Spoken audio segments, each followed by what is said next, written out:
সবচেয়ে নতুন দাসের কথাটি ঠিক না। না বিজয় কুমার চৌমনি 45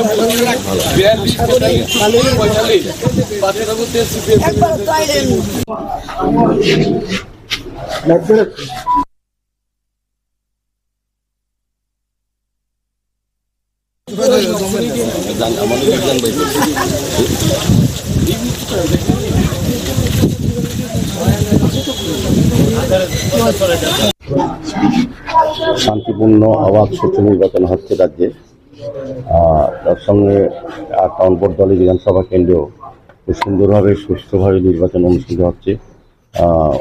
ব্যাপক উৎসাহ উদ্দীপনার সহিত আমি লক্ষ্য করেছি এটা আমার বটতলী বিধানসভা কেন্দ্রের প্রতিটি পুলিং স্টেশনে মানুষের ভিড় আছে এবং রামনগরও যেটা আমি প্রার্থী, রামনগরের বিভিন্ন জায়গায় আমি ঘুরেছি, বিভিন্ন পুলিং স্টেশন সকাল থেকে প্রচুর সংখ্যক মানুষ ভোটদাতারা পুলিশ স্টেশনে সকাল 4টা থেকে লাইন ধরে আছেন। আপনার বিরুদ্ধে যিনি প্রতিদ্বন্দ্বিতা করছেন রতন দাস, তিনি একেবারে সকাল বেলায় কিন্তু অভিযোগ করেছেন যে তিনি নিজেও নাকি ভোট দিতে যেতে পারেননি, সেখান থেকে বের করে দেওয়া হচ্ছে, ভোটের লুট চলছে।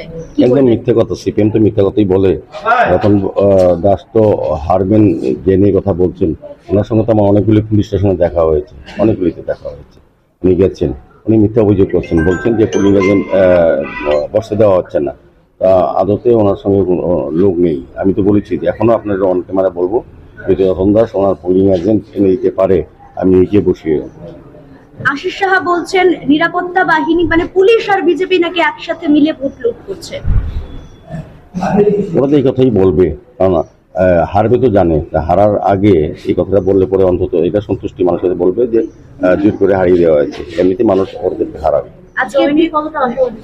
আজকের দিনে দাঁড়িয়ে কোনটা লোকসভা এবং বিধানসভা তো সবটাই 100% উপর আমরা আশাবাদী।